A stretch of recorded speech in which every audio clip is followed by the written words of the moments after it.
that is probably the most healing thing we can do, honestly, because the shared laughter can kind of cover over a bunch of differences.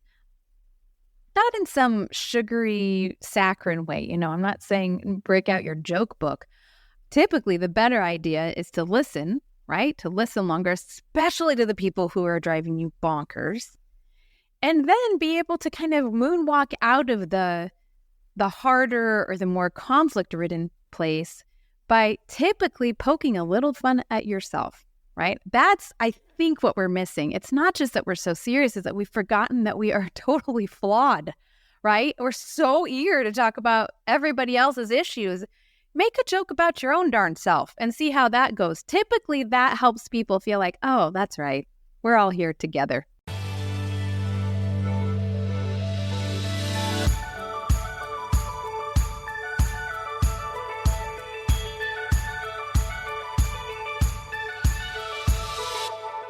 Hello, and welcome to the Shifting Culture podcast, in which we have conversations about the culture we create and the impact we can make. We long to see the body of Christ look like Jesus. I'm your host, Joshua Johnson. Go to shiftingculturepodcast.com to interact and donate, and don't forget to hit the follow button on your favorite podcast app to be notified when new episodes come out each week. And go leave a rating and review. It's easy. It only takes a second, and it helps us find new listeners to the show. Just go to the show page on the app that you're using right now and hit 5 stars. It really is that easy. Thank you so much. You know what else would help us out? Share this podcast with your friends, your family, your network. Tell them how much you enjoy it, and let them know that they should be listening as well. If you are new here, welcome. If you want to dig deeper, find us on social media at Shifting Culture Podcast, where I post video clips and quotes and interact with all of you. Previous guests on the show have included Kayla Craig, Sarah Billups, and Tori Hope Peterson. You can go back, listen to those episodes and more.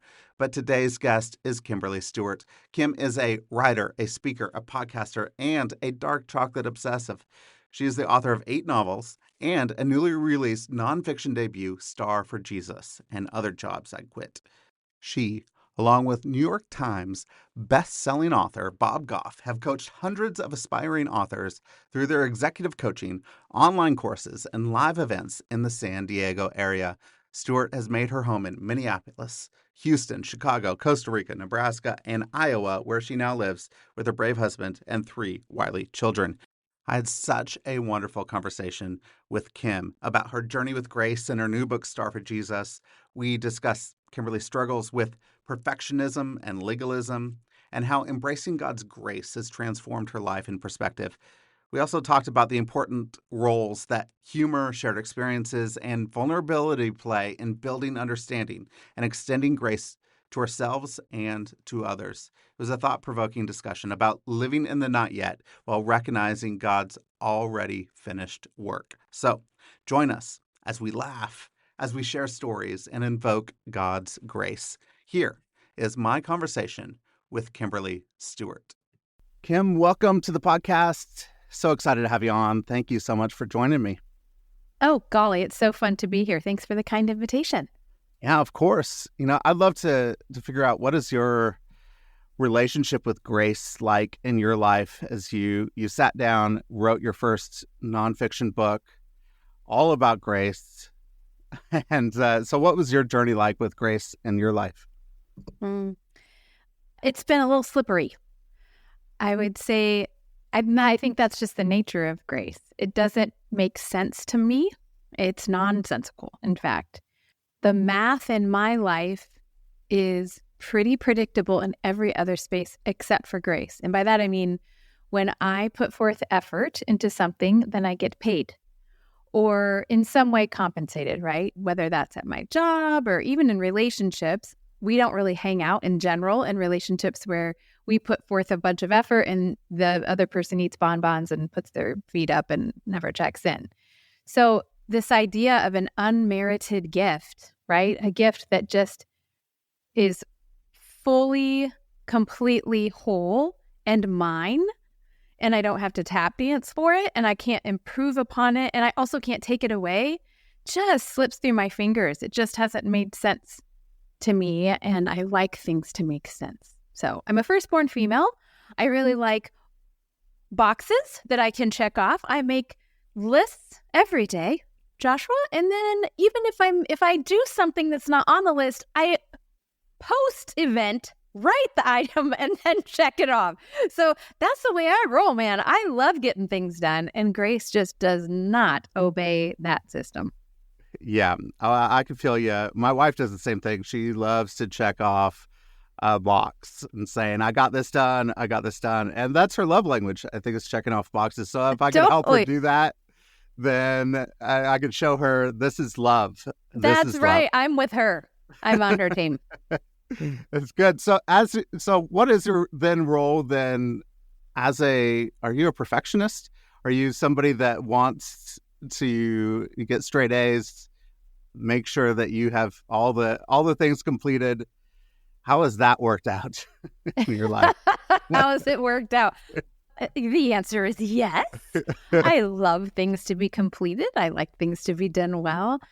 Sometimes the world cooperates. Sometimes I cooperate with that and sometimes not. So I think that's been a huge part of me kind of holding Grace up into the light, spinning it a little bit, letting it catch different light in different seasons, and finding that over and over, the grace of Jesus, the grace that God offers me through Jesus just does not abandon, does not turn tail and run according to what I am doing. So that does not jive with straight A's. I absolutely love, there are plenty of instances in the Bible, and Paul's very clear about this, that we are to pursue excellence, right? That we would work heartily as unto the Lord. So please don't hear me saying, and now it's time for all of us to lay down on our beds and say, it's all done. We don't any longer need to do any good work. I think work's great. I just somehow was picking up somewhere along the line that work was a part of me gaining entrance to the throne of God. That when in Hebrews, the writer says, we get to approach this throne of grace with confidence. I added my own words to that, which was, I need to spit shine my shoes and make sure I'm in presentable form before I go anywhere, much less to go talk to the God of the universe. I don't know that the people around me were saying this. I have phenomenal parents. They definitely were not saying this, and they were definitely not modeling this. But somewhere along the line, I definitely picked up that this must work like everything else works. So strap on the tap shoes. I have a 6-year-old that he is now in this space where I know that he doesn't want to present something unless it's perfect. Like he's like, oh, I messed up on this coloring sheet. I need a brand new one. I'm going to start over.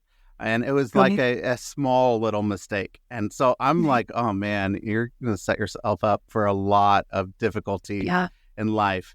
How do we start to speak into people's lives? Like what was happening, your parents around you at an early age? How are you trying to instill that in your own children as they were growing up before, into a place where grace does exist and it's okay and you can mess up and keep moving forward? Yeah, I think what's helpful for me, for my own heart, and then also I have a couple, 2 of 3 children are absolutely on the perfectionist role. They are with your 6-year-old. They would also say, new sheet, we ruined this one. So I get it. We've got that in our house for sure. I think what's helpful for me is to think about that tendency as a gift, right? It's just that there are some spaces in which that gift can become paralysis. So I really want my heart surgeon to be a perfectionist. We went to go visit my daughter who's studying abroad right now. We went on this very long plane ride to Spain, and I really wanted my pilot to be a perfectionist. I want that person to be overly cautious and talk about checking boxes. Let's just go through all the boxes and then check them again. So there's a space for that it's a total ninja move, right? Your son is going to have, that's actually a really beautiful thing. The problem is if we drag that into every situation and in every season. And it's a real problem if we drag it into the time that we spend with the Lord, to our prayer time, into the way we approach, being with him, and make it a checkbox situation instead of just being with him, which is he came to do, and really messed up everybody else's ideas of this. So I would say your son has a beautiful gift. The question will be how he can leverage that in the right spot.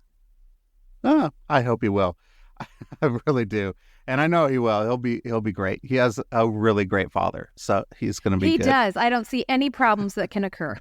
Yeah, exactly. When we're talking about grace, it's a hard thing because we have totally misappropriated grace in our modern culture, and we just throw it out as a nice little platitude.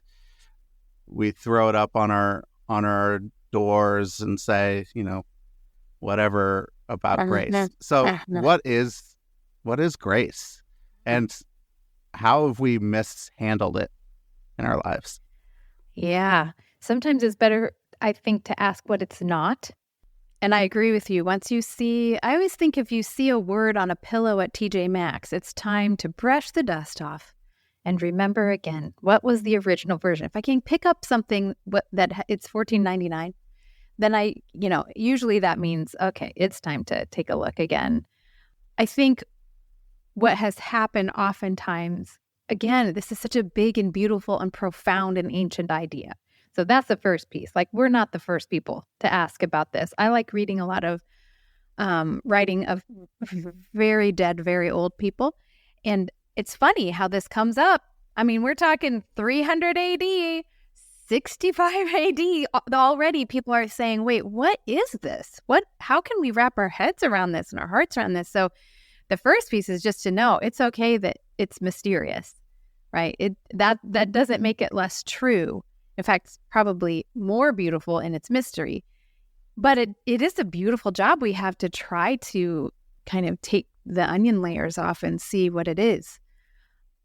There's a chapter in the book where we talk about what it's not. So I'd probably start there. It's not a weapon. I think oftentimes folks have used that word as a weapon. So for example, I have a friend who was told to extend grace to her abusive husband for decades. And the pastor said over and over, this is your job. You follow Jesus, you need to extend grace to this man. And so she had, and is kind of unwrapping still, a very warped version of that word. So it's not a weapon. Grace is not something that keeps the lights off. I think grace flicks every one of them on and busts people out of prison instead of keeping them there. Grace is I guess, in my own story, grace has been this soft spot where I can see myself so much more clearly because it's in the light of what God says he thinks about me. So it's like the most specific thing, I think, that I've found. That's the other thing that I think somewhere along the line, we got Amazing Grace associated with people in kilts at funerals. It's a beautiful song. And it's kind of just a general Amazing Grace for everyone, how sweet the sound. But it's just like this blurry painting that God has made, that he's just gracious to us, capital U-S, humankind. And I think grace is so much more specific than that. The grace that I have felt God extend to me in my life has my name written on it. It's in a language I can understand. My dad, when he was about 25-ish, 26, he prayed this ridiculous prayer and said to God, I'm tired of going to church and I'm tired of clocking in. This is pretty much the end of this for me unless you show me that you're real. Not an appropriate prayer. I don't think you'd get any points for finesse, but it was very honest. And God responded to that prayer in a language that he understood. And for him, what that looked like was 2 weeks later, I was run over by a car in my neighbor's front yard in her driveway, and I had a bilateral skull fracture. And my dad, who has medical training, scooped up his little girl, which you're never supposed to do with a head injury. And we went to the hospital, and the doctors said, this is not good. She will likely not function, and she could just pass away. This is not going to go well for you. And that brazen guy who had asked God, are you real? You better show it to me. He got his answer in a language that he understood. And 5 days later, I was out of the hospital. I didn't have surgeries. I didn't even take Tylenol. The neurologist at my follow-up appointment just kind of sat and shook his head and kept saying, I don't understand what this is, when I'm yammering in the background, talking in my 2-year-old voice. So that story is an important story in my life. My dad, 40 years later, still cannot tell it without crying, because he knows that shifted everything for him. I mean, talk about shifting culture. It shifted the culture of our family for generations. And the reason that is so beautiful, in addition to what that gave us as a family, is that I just see just the specificity of God in that moment. He knew my dad was not going, a candlelight service with a beautiful string quartet wasn't going to do it for him. He couldn't hear that. That's not who he is. So when you ask me what grace is, I think of stories like that, where they are so personal. God is so absolutely intentionally detail-oriented in the way that he explains himself to us. I just can't think of a kindness greater than that. That's so kind. But when I was listening to that story and when I was reading it in your book, I that's one of the biggest fears that I had. And when, my son was a baby, I was like, I really, when I'm backing out of the driveway, I'm looking everywhere, making sure that he's not around. Yeah. It's scary. Horrible. But then God being in the midst of that and you being perfectly okay is such a miracle. Sorry. And you got a good ringtone there too. I don't even know how that happened. If I had to recreate that, I wouldn't be able to. Like, what is that? What is that? The picture of Rick Astley just came up on my computer and something happened. You got rickrolled. Yep, I sure did. Wow. Do we edit this? Is Rick going to be in this? It's going to be Rick in would it. probably love it. He would love it. That's perfect. It's absolutely perfect. But this is what happens. I think like what just happened now, which something strange happened. It diffuses humor, diffuses the heaviness and the fear, and helps us face what we're going through. A lot of times, as you said, hey, a candlelight service, a string quartet wasn't going to do it for your dad. It's going to take a miracle. Specific. A lot of times, to me, specific with Jesus means Jesus isn't just solemn and serious all the time. Jesus also likes to have fun. Right. And Jesus will show me that it's okay to be yourself, to walk in the world as yourself. What's the role of humor for you and grace, and how does that parallel in your life? Oh, I'm so glad you're bringing this up. Humor was very much a part of my growing up. My mom is absolutely one of the funniest people I've ever met. And I know what you just said she did. So when things would get too hot, the temperature's going up, she had 3 teenagers at one point, and we all had so many words and so many feelings. I would watch how she would crack a joke or say something funny, usually pretty self-deprecating, and the temperature would drop 15 degrees, right? We'd all remember, oh, wait a minute. We have so much here. We're trampling over it. There's a lot of good stuff happening here. And so humor, I think, is a superpower. And I don't know that we in faith circles use it enough. My husband and I have often laughed about Docker's humor. And by that, I mean, for a long time in the 90s, I feel like we would sit, early 2000s, we'd sit in church, and our pastor, who we loved, this was in another city, I want to be very clear, not my current pastor, although I think he does own Dockers, would wear pleated Dockers when he preached, and he would tell a joke that was absolutely categorically not funny. But we would all agree that we were nice Christians, and we would politely laugh, like a golf clap laugh. You know what I'm talking about? You know what I'm talking about. You're being too nice, but you know what I'm talking about. You're nice.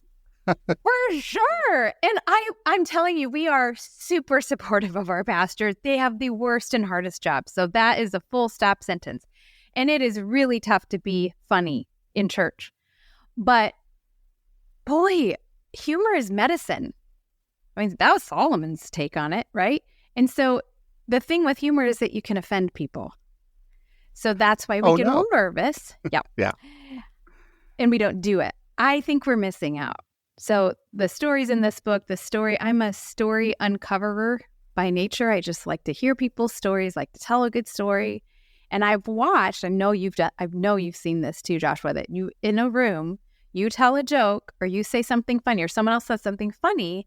There's something that happens. It's like this shared experience. And all of a sudden, everybody's shoulders relax, right? And we decide, oh, we're in this together. It's miraculous every time. So if I want to talk about grace, which is profound and deep and beautiful and a little hard to get my hands around, if I can invite you into the room with something that makes you laugh, then we feel like we can be together a little bit. And there's a trust building piece that happens there too. Like, oh, we've shared that. I don't know why. I'm sure there are, psychologists or neuroscientists who have pinpointed what happens in the brain with that, but something happens. Something happens that when we laugh together, those people, they're not very funny, but they do know what happens when somebody laughs.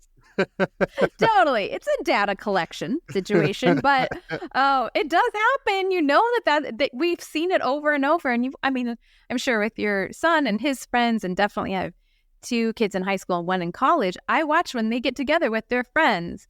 If they're laughing, the night goes longer, right? Not that there's not a space for, in fact, usually the laughter is first, or even sandwiches, right? Laugh together, go deeper together, and then laugh as you say goodbye. There's something really beautiful about that rhythm. I think we should do it more. We do need to do it more. I was teaching a class on the history of missions, and afterwards, when I left, I had somebody come up to me and said, I don't know why people weren't laughing. I was laughing at all your jokes. They were funny, and I was laughing on the inside. And I'm like, why are you just laughing on the inside? You got to laugh out loud. You got to help me out here. And then I go, I taught the same class the next night, and everybody was laughing. Oh, funny. It was so fun, and it's such a different room. Yeah. But, yeah, man, that laughter is so important. And I think one of the things is that seriousness. I think even so, if you think about the crazy political nature of our country, the United States at the moment, that people are offended if you say anything and tell jokes and diffuse things with humor. Everything is so serious. Right. And it would heal us if we laugh together. 100%. And that's where the grace comes. Yeah. That you actually have grace for somebody when we can laugh together. Yeah. Because right now we don't think we could laugh together. Because they believe something different than we believe. Yeah. We can't laugh together. Correct. How do we show grace one to another through the laughter? Is that something that's possible? How can that heal us? Absolutely, it's possible. In fact, I think it's imperative. I live in Iowa, okay? We have political calls 2 of every 4-year cycle. Like, it's just constant, right? It's crazy in Iowa. I'm sorry. Yeah, it's absolutely nutso pants. And I really, it's a deal. But you know what I noticed? When caucus time comes around and we all go to these little, the neighborhood gym or the neighborhood precinct and we get together, it's actually really old school. You like write it on, it's like student council elections. We write our person on the paper and put it in a bowl. I'm looking outside because I sit with all my neighbors.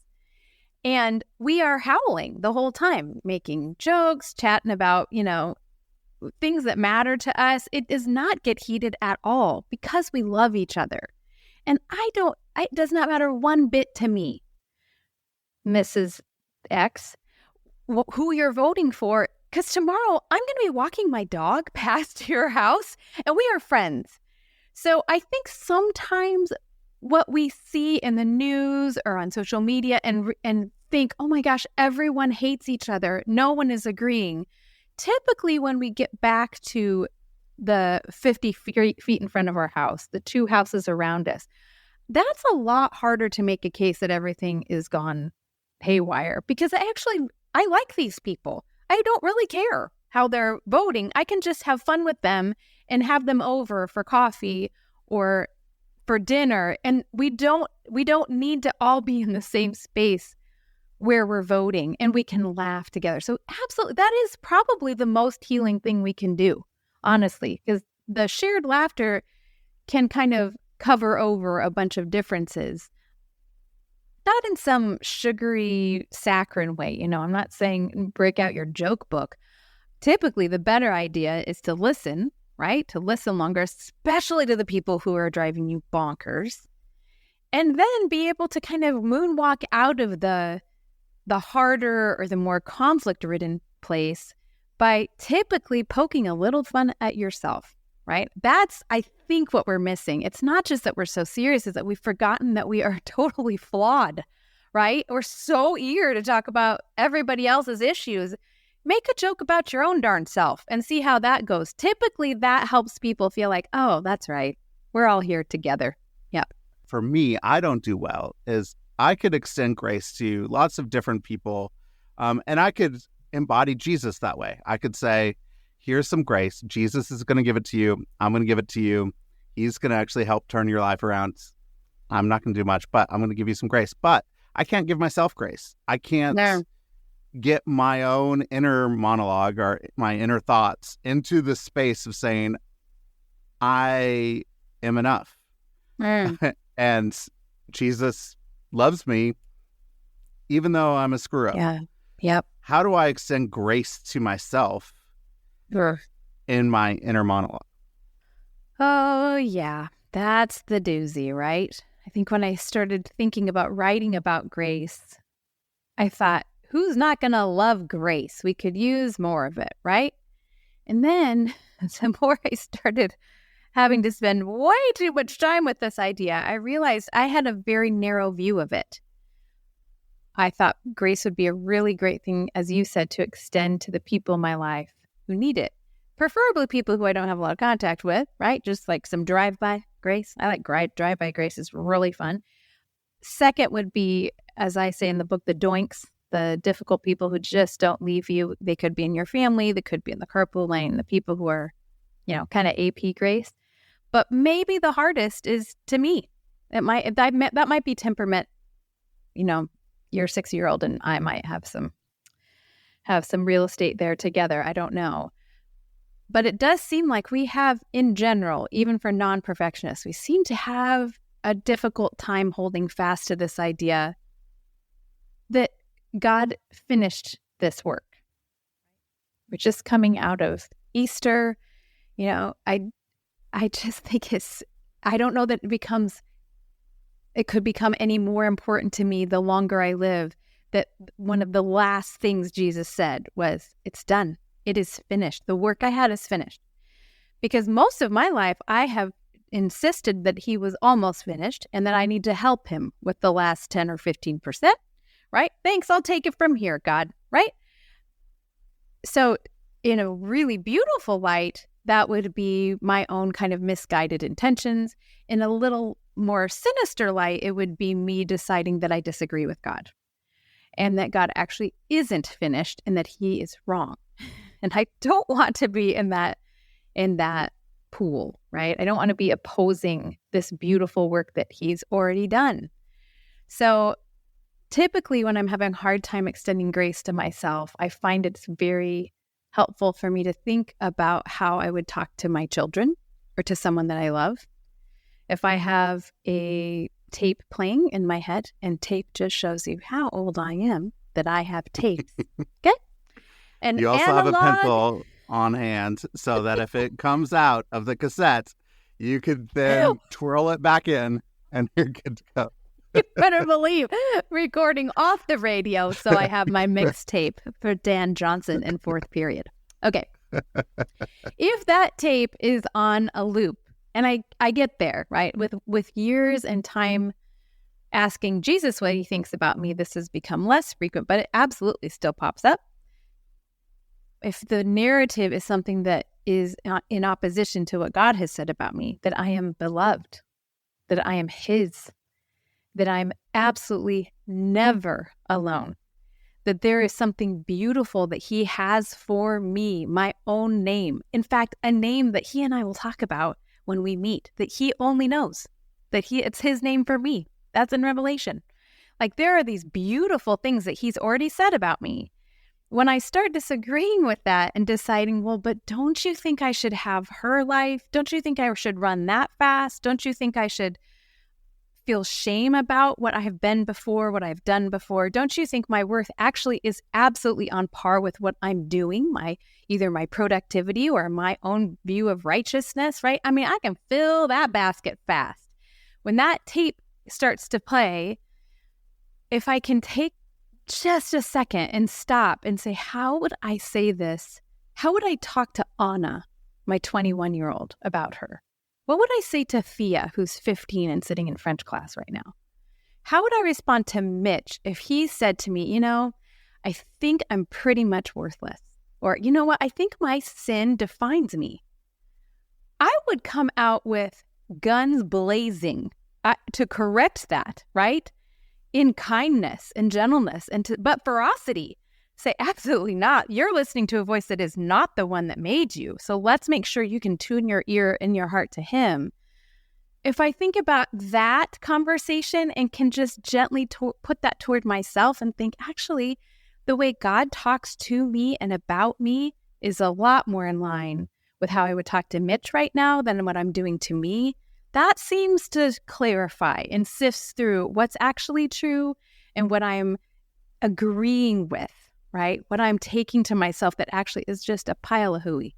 And you need to tell yourself that it's a pile of hooey over Yep, and over again. Sure. Because you don't actually know that you're being lied to. You just believe it. Right. And believe those lies over That's and right. over again. And hearing the voice of God and being attuned to it is necessary to extend that grace. And you said it, hey, we're at Easter. It is finished. But then, hey, we live in the in-between where the consummation isn't here yet. So there's a lot of death and decay. Sin is still rampant in the world. There's some ugliness, but it is finished. How do we reconcile where we are in the story, that we know that it's finished, but it's not yet? Yeah. Like, how do we live in grace when there's still all this junk happening and it's rampant out there in the world? I mean, I am no theologian and I'm no expert. I have a chair in the room where I am right now, and I'm looking over there with my readers because I'm elderly and my Bible. And I sit there in the early mornings to remind me what is true. What is true? You're right. We are in the not yet, for sure. But everything I've seen in my story and in the story of humanity is that God does what he says he's going to do.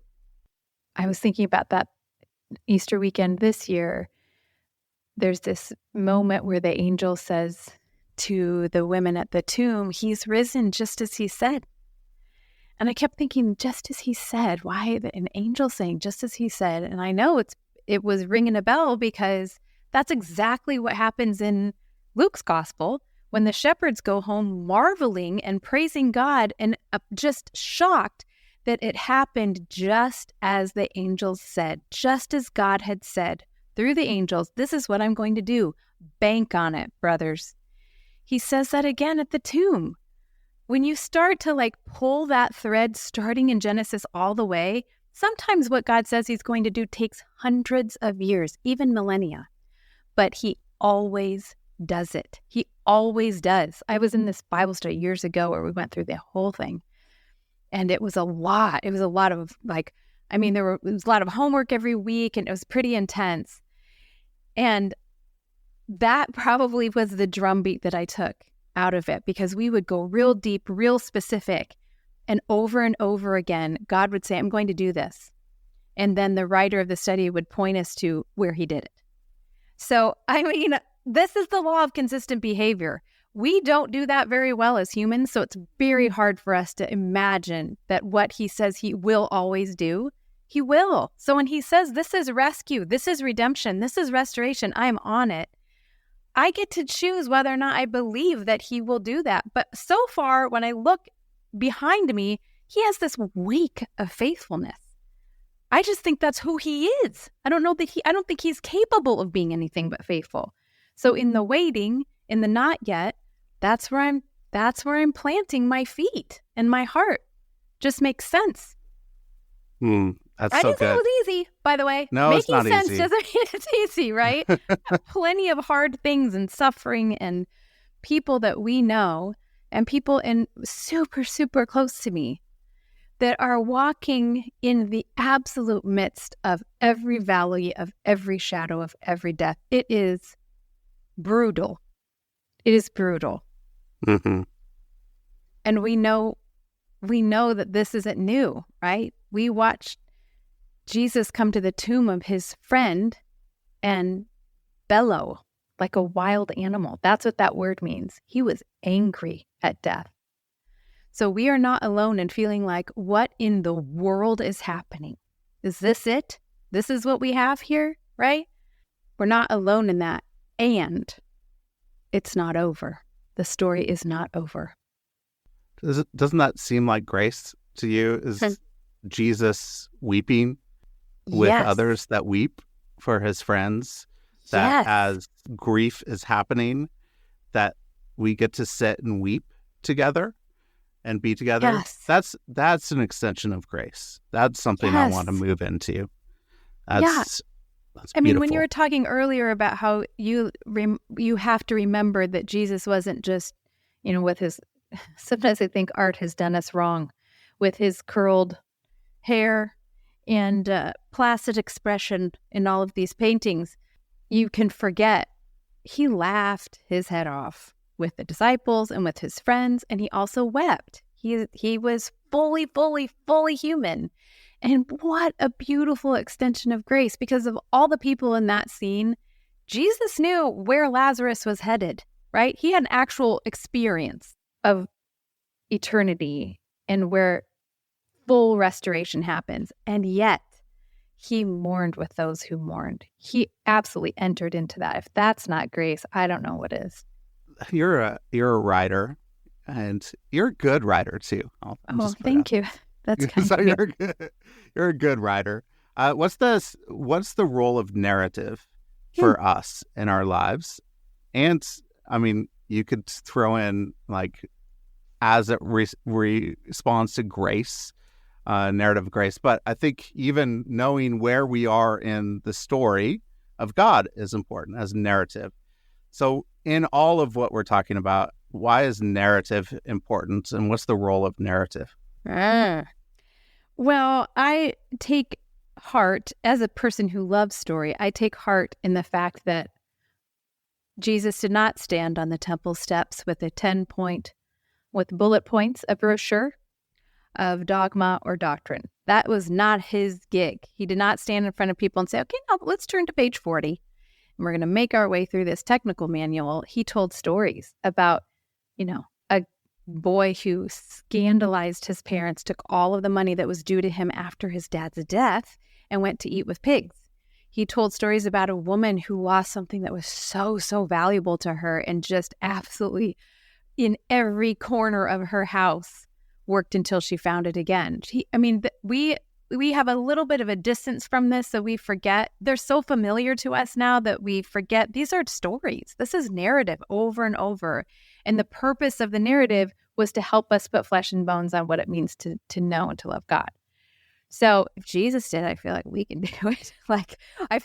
And we all know this, right? When we've heard a talk or a sermon and you kind of zone out maybe just for a little hot second. And then the speaker says, this reminds me of a time when I was in a car with my daughter. And then we perk up because something happens with story. So for grace and the purpose or the beauty of grace, I don't even want to use purpose, that sounds bullet pointy. The glory, the weight of grace, I think just gets heavier and more profound when we share our story.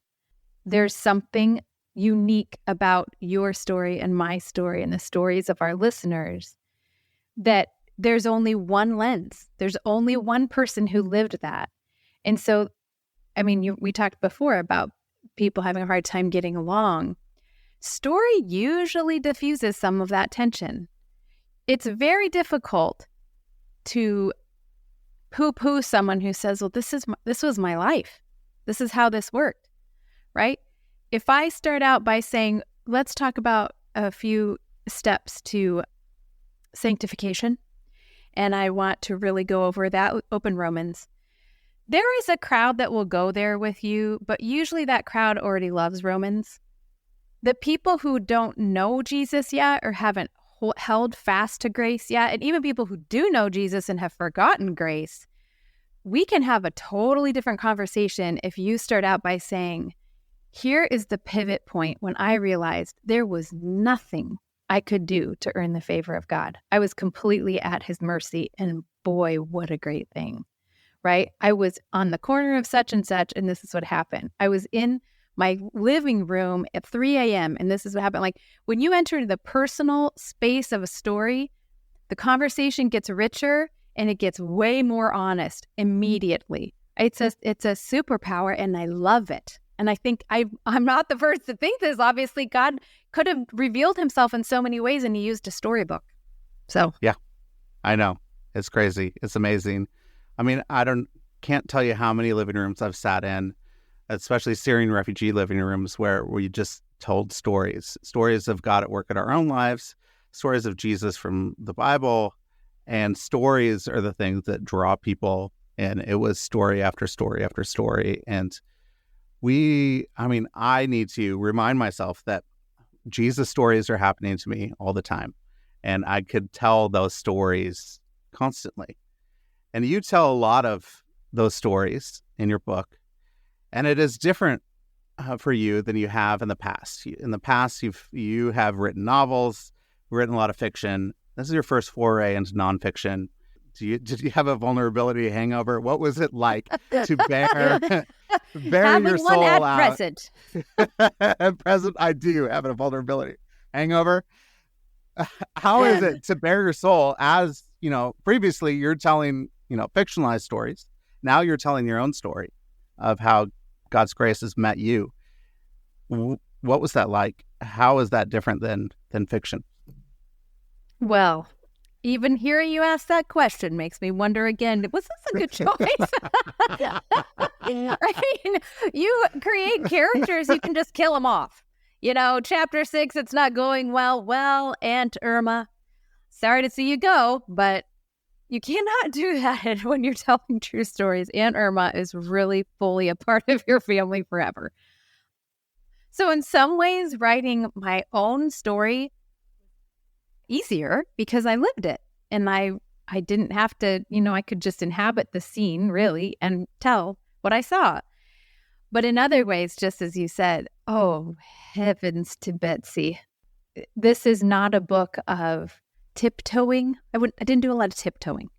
I really told some stories that were really stories I didn't want to write, right? And those usually are the stories that readers talk about more to you, right? To say, I needed freedom like that too. So I know that there is a cost and that the cost is worth it, but there is a cost for sure.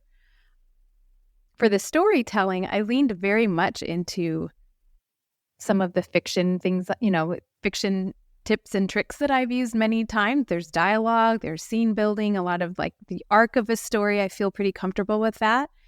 So in some ways, I had some of those tools that I had been using for a while, but nothing really has prepared me for, again, as you say, just the vulnerability hangover, the idea that, wow, these have been in my head and my heart for a long time, but I've been able to choose when I let them out of the bag, and now they are fully on heavyweight paper in hardback form.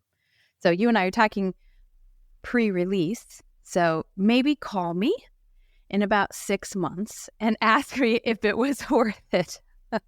I'll let you know. I think it was worth it. I mean, it's a wonderful book, and really enjoyed it. Thank you. So as people are going to start to pick up your book, what is your hope for your readers? What do you hope that they would get out of this? Oh, you ask really wonderful questions. You're very good podcast host, and also transitions are phenomenal. That's hard to do. I'm just calling it out right here. That's really hard to do. Thank you. So well done. My hope for the reader is twofold. One is lighter in that I really hope that he or she laughs, maybe cries a couple times, and just sits and kind of, again, brushes that dust off of this beautiful word. I hope it's a book of, I hope that the storytelling opens the door really wide to the room. And then on a more, I don't know, I would say profound, but I don't feel like a profound person. A deeper and maybe more lasting hope really would be that the reader would remember again the ridiculous, beautiful, weighty gift of grace, and that he or she would be able to put aside the math that we keep attaching to it, right? Either adding to it, here, God, I will help you and perform for you, and this is going to make you like me more, or subtracting and deciding who gets grace. We're constantly with this abacus deciding how to let grace be less than it is. And my hope would be for my own heart and for the heart of the reader, that grace really would be allowed to flourish and be amazing. It's still amazing, this grace that we sing about and read about and nod our heads about. And I want it to sink in deep and grow roots in our lives. That's beautiful. As I was reading it, I was like, hey, there's some people that need to read this book. Yeah. And then I finally realized, this book is for me. I need to read this book. Wow. I need the grace. That's great. And I think a lot of times we often think, that grace over there is for the wretch over there. And it's not. It's a wretch like me. It doesn't have to be for us. Like we have it. we got our nice little life that we can control, and we're okay, and we don't need it. But we really do, and we need it. And so I need this book, and it was great. And so thank you for letting me laugh along with you and let me, cry, tear up with you. It's a beautiful work. So wow, thank you for that. Such kind words. I just will hold them. Thank you so much. You are welcome. I have a couple questions I like to ask here at the end. Yeah. One is, if you go back to your 21-year-old self, what advice would you give?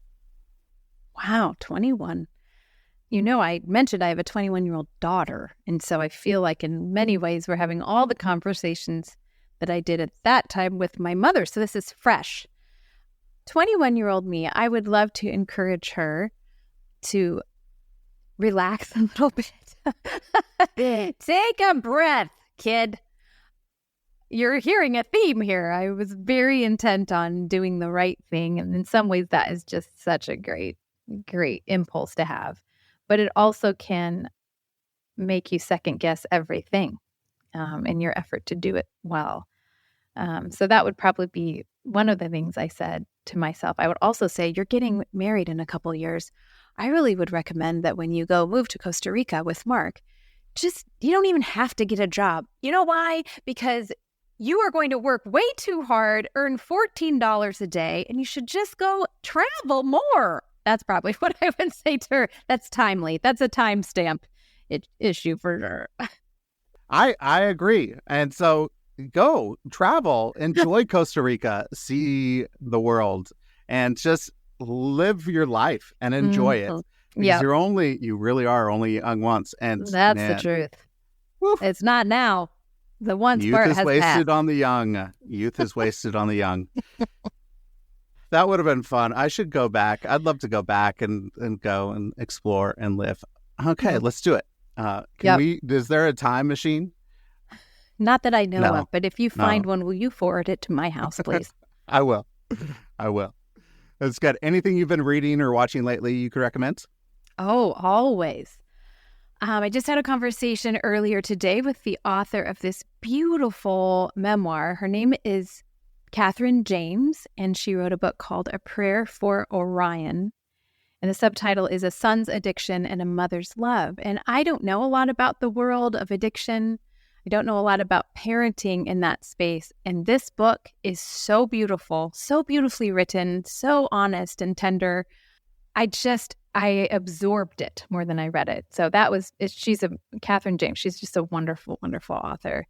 And then I'm also so enjoying, I really am, Joshua. This is going to be a confession time.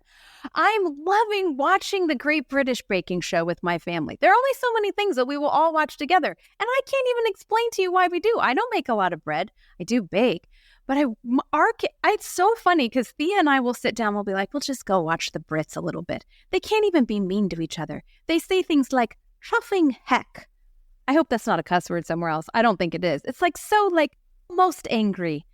We love it. And then Mark and Mitch will pretend like they're not interested, and they are always hovering. They'll be behind the couch pacing, and I'll hear one of them say, wow, that's a great cupcake. So I'm a fan. I think it's so great. It's like the best escape. You can jump in at any time and you'll see them politely beating each other in competition. It's so fun. That's so good. Yes, we all need that escape. We need the escape. Totally. And yes, and we could escape to this great confectionery in England, and that's what I'm saying. All will be right with the It's world. so great. Yes. Yeah, I love it. Good. As you have been working with writers and coaching, when you have interaction with somebody, when you speak to somebody, how does grace come across somebody that you are coaching? Like, when do you actually feel like, oh, this person exudes grace? What is that like?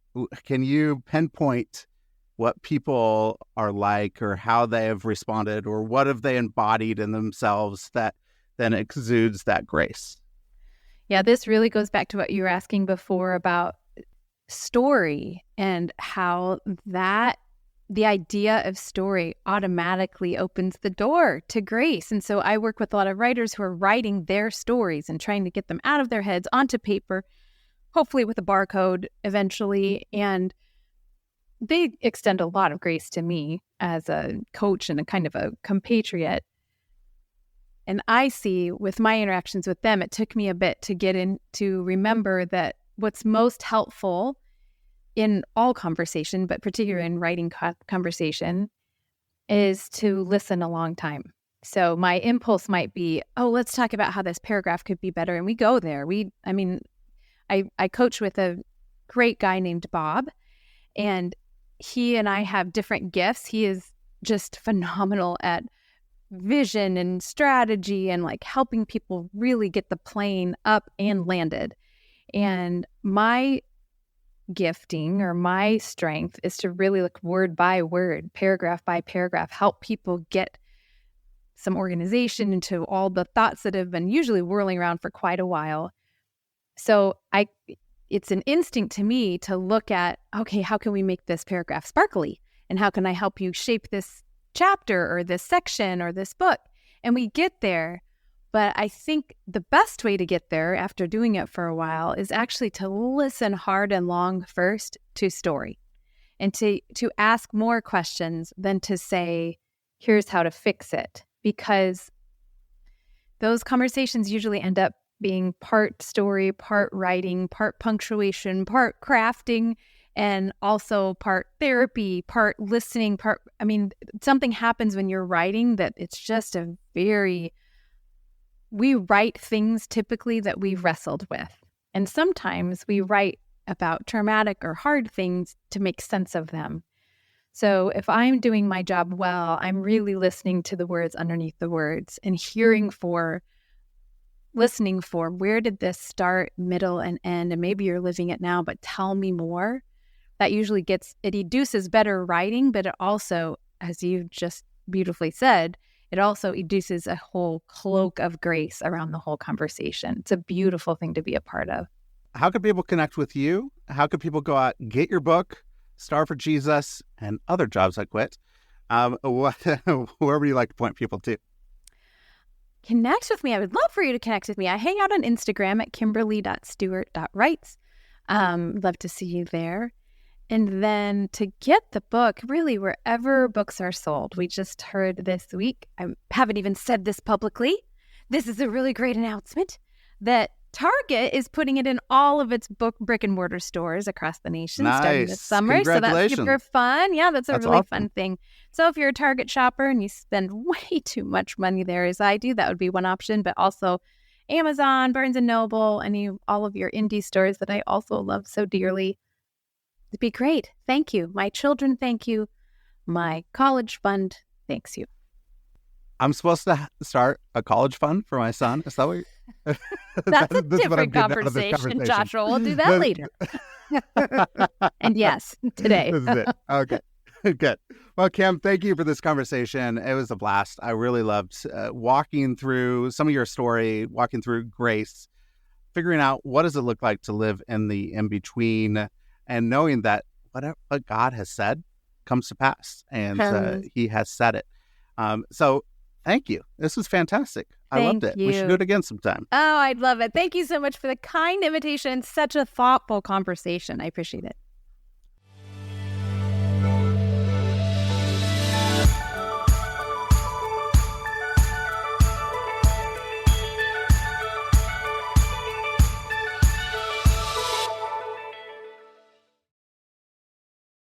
Thank you for listening to the show today. If you're really enjoying the show, please don't forget to hit the follow button on your favorite podcast app. You could do it right now. Just hit that little plus.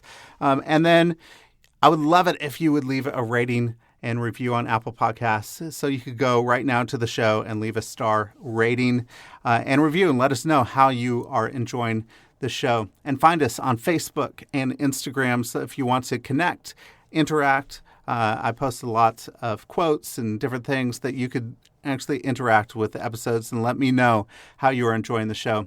If you feel inclined to donate, there is a support the show link in the show notes, and it would send you directly to a page where you could donate so that new episodes can be produced for your enjoyment. So thank you so much for listening, and I hope you have an incredible week.